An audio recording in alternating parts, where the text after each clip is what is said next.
Thanks for stopping by. We are talking about the Miniature Waltz by Renfro and Lancaster, and I want to give you a performance model so you can see and hear how this lovely piece goes, and then we'll take a little bit of time afterwards to talk about ways to improve performance, to get your fingers into the keys, to get the biggest sound, the best sound that you need to perform this beautiful piece. We'll start with the performance model. We'll go to the overhead cam if you'll join me. All right, so here we go. 1, 2, 3.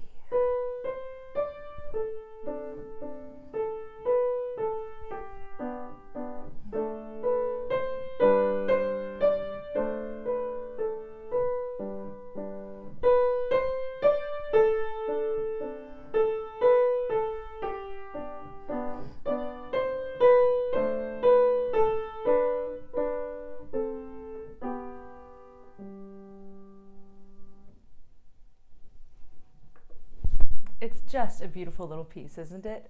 So you've maybe learned the notes, the rhythms. How do we get it to that next level? What can I do to really make this piece shine and sparkle? So that's what we're going to talk about next. So if you'll join me, we're talking about actually the left hand first. I know that's a little weird, isn't it? Start with the left hand.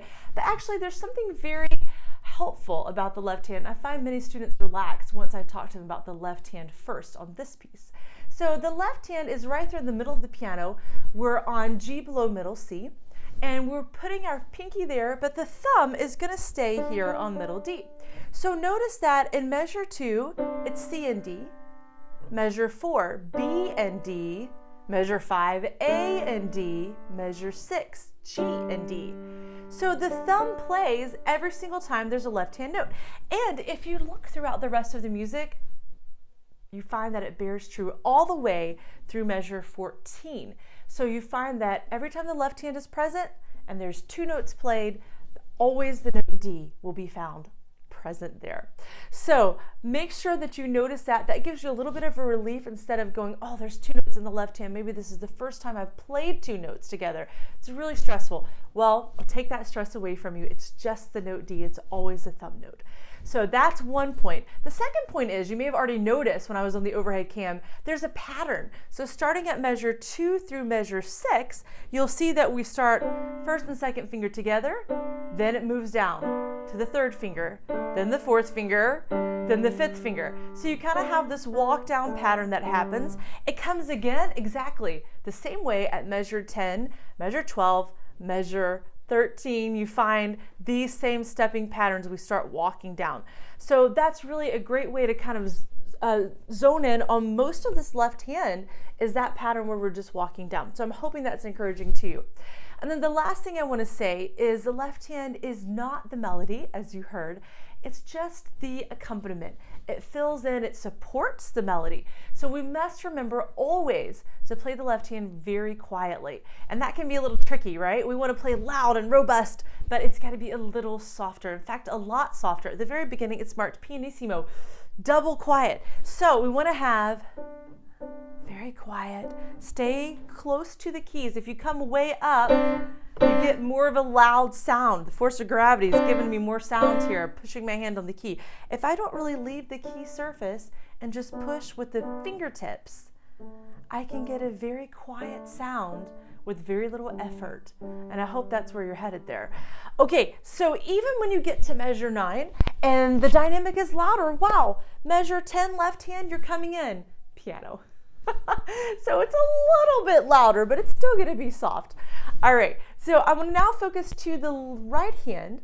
Right hand is the melody. It's gorgeous. We have this lovely legato phrasing, so that curvy line above the notes, though it's legato, so very smooth playing here.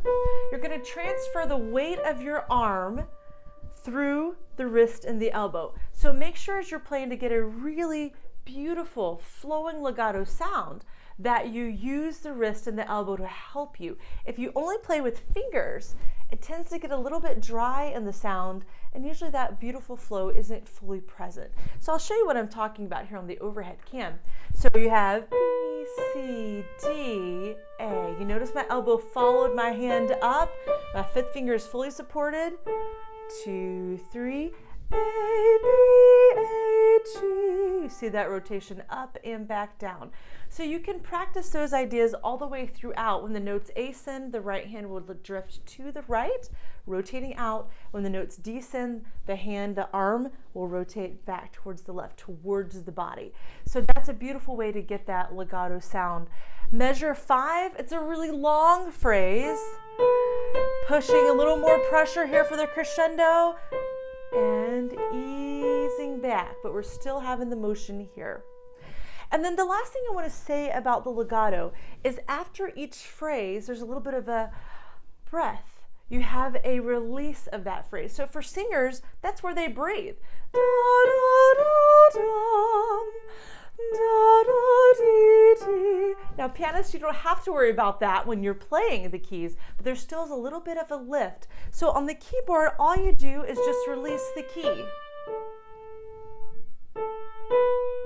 1, 2, 3, release. So you don't have to do a big jerk of the wrist. That gives it more of a bite sound, like you're punching the note at the end. So that's not quite the sound we're going for. So just gently release the fingertip, and that's all that you need, and that'll get you forward to the next phrase and so forth. Okay, so lastly, at the end of this piece, we have measures 15 and 16. So this is the ritardando, R-I-T is abbreviation, slowing down gradually. It's like your car rolling up to the stop sign and then coming to a full stop. We also have a secondary musical symbol there. This is our day crescendo sign, getting softer. So gradually getting slower and also getting softer at the same time. Actually, I think this is a helpful moment because the composer was thinking about students. He wrote this for the Alfred group piano textbook, and so I think having the two hands are doing something a little different than they've done so far throughout the piece. And this way, if we slow down and get softer, that gives us time as performers to kind of think about what we're doing and get everything coordinated. So this is how it goes, if you remember. So the left hand for the first time is not playing two notes, but it is joining in a little duet here with the right hand. So I would start it at your forte level. Each note comes down and roll to a stop. You notice my left elbow is rolling away from the body. That way the note G can be played and that you can have really great support. I think that's necessary so you can control the note and your wrist and arm just doesn't collapse down here. Okay, so I hope that gives you some great ideas for how to improve, how to grow with a miniature waltz. I hope you have a lot of fun as you learn to play this piece. And you know what? When you get it all sorted out, play it for your friends. They'll enjoy hearing it too. Thanks for joining in. I'll see you next time.